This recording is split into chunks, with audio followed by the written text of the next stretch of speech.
तो मशरिक़ वुस्ता एक बार फिर आग की लपेट में है। सिर्फ चंद ही दिनों के अंदर ईरान और दूसरी तरफ इसराइल और अमेरिका के दरमियान कशीदगी एक मुकम्मल जंग की शक्ल इख्तियार कर गई है। आइए इन पहले 4 फैसलाकुन दिनों में जो कुछ हुआ उसे समझने की कोशिश करते हैं। तो ये थे डोनाल्ड ट्रंप के अल्फाज जो 28 फरवरी को शुरू होने वाले फौजी ऑपरेशन का मकसद बता रहे थे। और ये सिर्फ अल्फाज नहीं थे, ये एक खुला ऐलान था कि हतमी मकसद ईरान में हुकूमत की तब्दीली है। तो सवाल ये है कि हम यहाँ तक पहुँचे कैसे? ये बहरान जिसने पूरे खत्ते को अपनी लपेट में ले लिया है, इसकी शुरुआत आखिर हुई कहाँ से? आइए देखते हैं। पहले कुछ बुनियादी बातों पर नज़र डाल लेते हैं। जंग का आगाज़ हुआ 28 फरवरी को और इसका मरकज़ 2 इंतहाई अहम इलाके हैं, खलीज फ़ारस और लेवांत, और 4 मार्च तक ये जंग पूरी शिद्दत से जारी थी। लेकिन बात सिर्फ 2 मुल्कों तक महदूद नहीं रही। देखते ही देखते ये आग हैरतअंगेज़ तेज़ी से फैली, ईरान से लेकर खलीजी रियासतों तक और यहाँ तक कि बहराए रूम तक, जिसने पूरे खित्ते को अपनी लपेट में ले लिया है। अब आते हैं उस चिंगारी की तरफ जिसने इस पूरी जंग को भड़काया। पहला हमला कैसे किया गया और उसके अहदाफ क्या थे?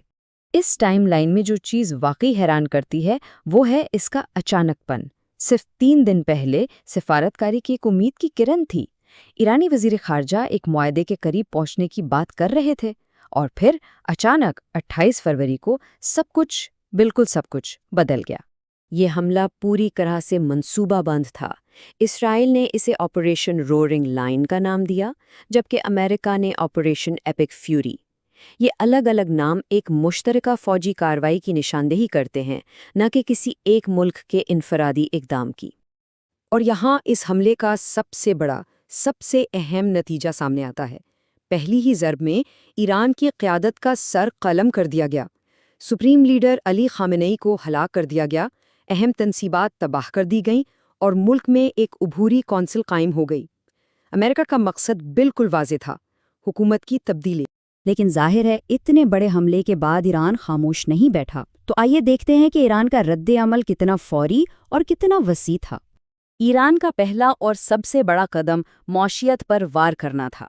इस्लामी पासदाराने इनकलाब कोर यानी IRGC, जो ईरान की सबसे ताकतवर फौजी कुव्वत है, उसने फ़ौरन आबनाए हरमुज़ को बंद करने का ऐलान कर दिया, जो आलमी तिजारत के लिए एक लाइफलाइन की तरह है। और ये 20% का अदद इस इक़दाम की अहमियत को बिल्कुल वाज़ेह कर देता है। दुनिया की तेल की सप्लाई का 5वां हिस्सा इसी तंग रास्ते से गुजरता है। इसे बंद करने का मतलब आलमी मायशियत के शहरक पर हाथ डालने के मुतरादिफ है। ईरान का जवाबी हमला, जिसे ऑपरेशन सच्चा वादा 4 का नाम दिया गया, एक साथ कई महाजों पर था। उन्होंने खलीज में अमरीकी यार्डों, मुत्तहदा अरब अमारात और कतर के बड़े शहरों और यहाँ तक कि कुवैत में अमरीकी सफारतखाने को भी निशाना बनाया। और इसके साथ साथ इसराइल पर भी बराह रास्त मिसाइल और ड्रोन हमले किए। अब ये लड़ाई सिर्फ मशरिक़ वस्ता तक नहीं रही। देखते हैं कि दुनिया के दूसरे ममालिक इस तेज़ी से फैलते हुए बहरान में कैसे शामिल हो रहे हैं। फ्रांस ने अपना तैयारा बरदार बहरी जहाज़ भेजा, यूनान कुब्रिस के दिफा के लिए आगे आया और नेटो के रुकन तुर्की ने एक ईरानी मिसाइल को मार गिराया। लेकिन सबसे ख़तरनाक पेशरफ्त ये हुई कि हिज़्बुल्लाह ने लुबनान से इसराइल के ख़िलाफ़ जंग का ऐलान कर दिया, जिससे एक बिल्कुल नया महाज खुल गया। जंग तेज़ी से फैल रही थी।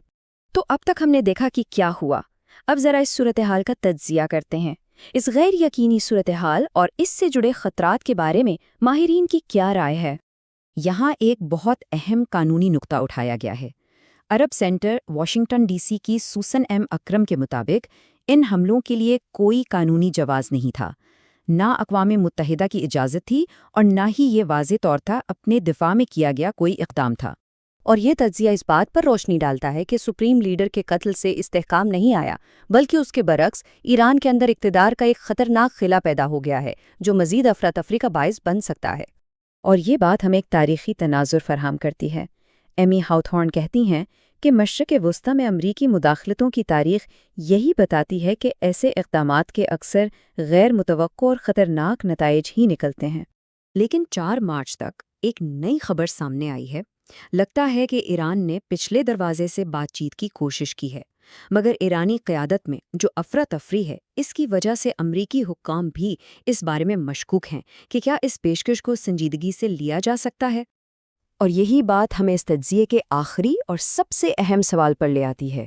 جب قیادت بکھری ہوئی ہو، اتحادی شامل ہو رہے ہوں اور روز نئے محاذ کھل رہے ہوں، تو اس تباہ کن جنگ سے نکلنے کا کوئی محفوظ راستہ، کوئی آف ریمپ آخر کیا ہو سکتا ہے؟ اس سوال کا جواب شاید آنے والا وقت ہی دے گا۔